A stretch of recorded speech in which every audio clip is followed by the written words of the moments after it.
Fashionista, fashionista, fashionista. I'll come take a picture. What's happening, family? What's good?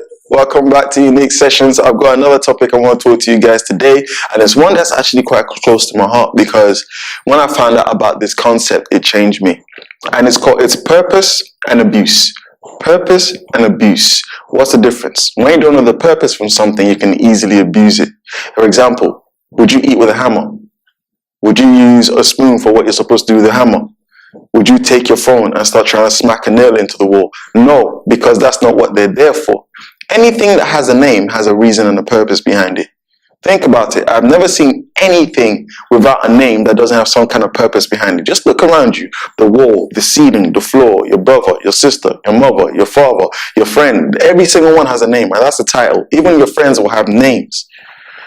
I've never seen anything that doesn't have a name, and that's because everything with a name has a purpose. When you don't know the right purpose for something, you abuse it. Just like yourself. Everyone has a purpose. Every single person out there has a reason for being born. Everyone out there has a skill, has a gift, has an ability, a proper ability. And when you don't know what you're meant for, you start abusing yourself. The devil makes work of idle hands. If you have a purpose, that means there's something you should be doing with yourself.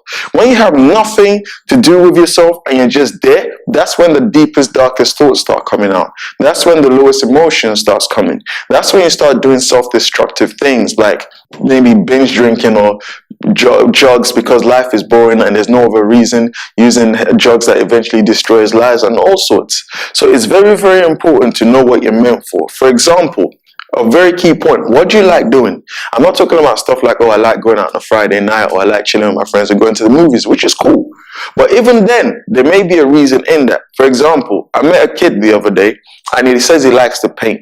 And I thought, okay, cool, he likes to paint. Young dude. I went to a charity for orphans, and that's, just talking to them. We had to perform there. And I just started talking to one of the kids there. And he says he likes to paint. I saw painting all around me, and I saw some painting, some drawings I liked as well. Really, really detailed. I'm talking this kid's like 13.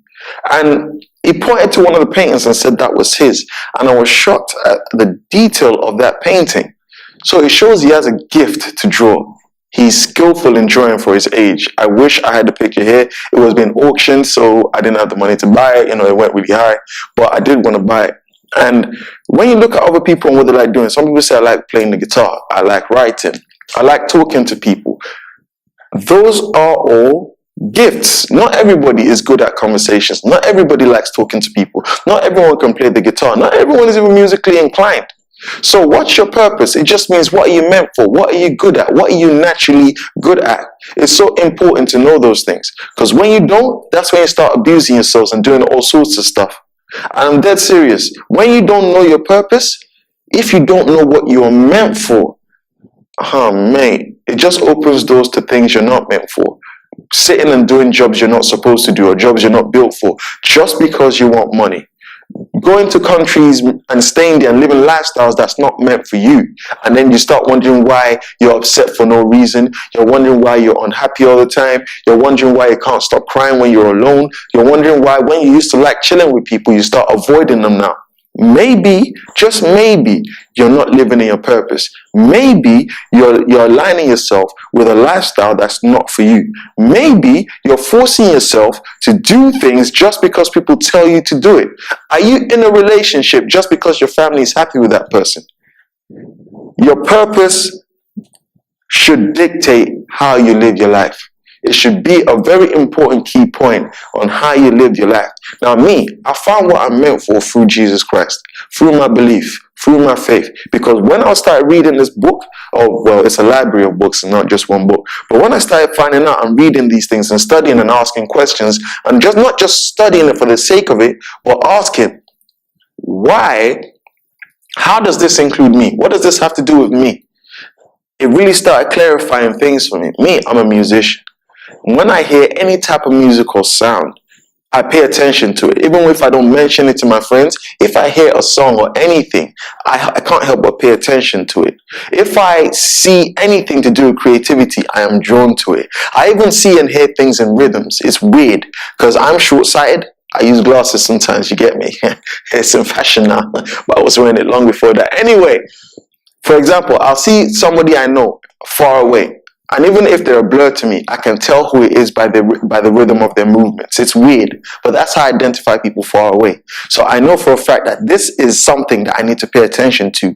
No other vocation or job or lifestyle that I've tried to do or paid attention to or studied in school has appealed to me. I don't care about it. Now, it's not saying that you can't be good at it, but the question is, what are you inclined to naturally? Now, think that seriously, because I'm not saying you should be inclined to dangerous things or things that will destroy you. I'm talking about being inclined to things that give you life. And when you do it, it raises everybody else up around you. Believe you me, it's important to find what you're meant for. Think about what you're good at, or you could just abuse yourself your whole life. It's happening every day. Ask people, do they like my job? Most people say, no, I hate my job. Most people say that, I don't like my job, I'm doing it for the money. And it's sad. It's sad. You're spending some of the best hours of your day, 5 days a week or more or longer, in a place you don't like for the sake of money. Now, I'm not saying money is not a necessity. It's important. You got to get it. What? There's some things out there more important than money, like your sanity, like your happiness, like your joy. Because money won't hold you when you're alone. Money, once you lose your mind, money is not the savior. So please, please, please, think about your purpose. Really analyze yourself about what you like doing and what blesses others, and go for it. Go for it. Go for it. Don't abuse yourself. Focus on your purpose so you can leave the abuse behind. Thank you very much. Hope that helps somebody out there. You are blessed. I'm Unique Creation. See you in the next episode. Bright lights, gold floors, pearl gates, no doors, bare heads, one cause. Everybody's looking sharp with no flaws, no dodgy cuts, just God liquor tall. Fresh new robe and you know what it's for. The amps on high, everyone's on the floor. Everybody here's just having a ball. Hands in the class cause we're leaving the air. All the last stressing, we're leaving it here. Your best dress doesn't even come near to the gorgeous gown that they make it prepared. I stepped in with a brand new shirt.